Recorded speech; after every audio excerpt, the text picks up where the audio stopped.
My big question is, why is China the way it is politically?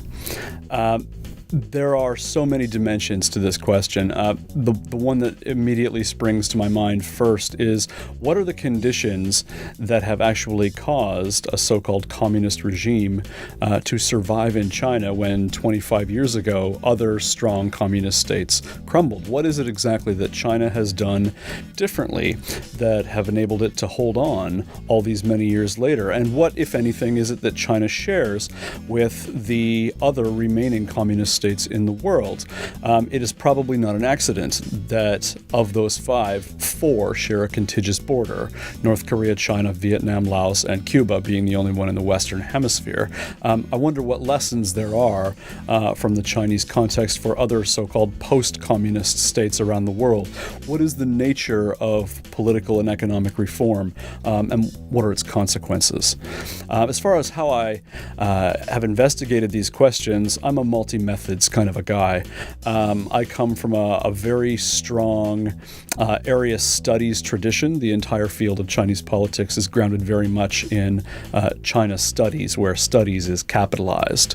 A slightly anthropological type of outlook, I suppose. As a graduate student, I was exposed to different types of research training, but I love talking to people. I love hearing stories of the world. I like to study people and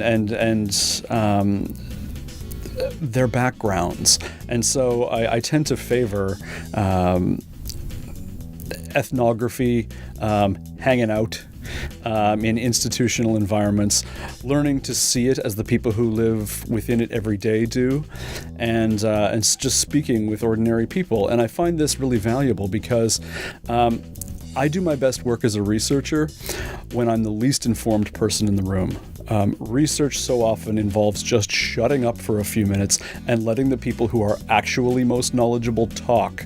In the Chinese context, this is particularly valuable because those who are in the greatest position, those who are most knowledgeable, can't always write and share what they know quite as freely as I'm accustomed to doing.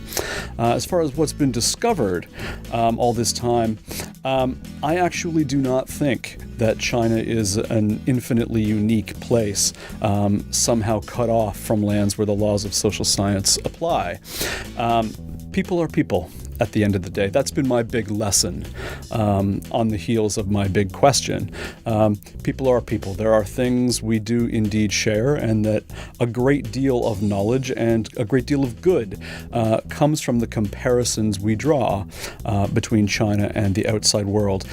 Comparison and sameness are not the same things. Comparison can actually be a source of uncovering differences.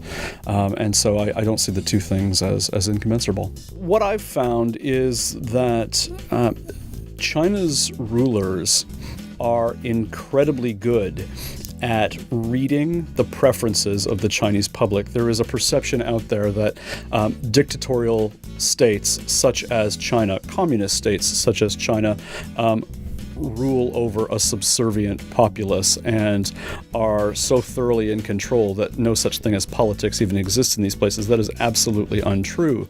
In fact, there is now several decades worth of very good research talking about the ways in which the Chinese government is so highly attuned and so adaptive to the needs, wants, desires of the people it governs that it has actually governed better as a result of it. And this is essentially the pact that has been established between the Chinese Communist Party and ordinary Chinese people. It's exactly what allows the Communist Party to continue to govern from strength to strength. And China is not a badly governed place by international standards.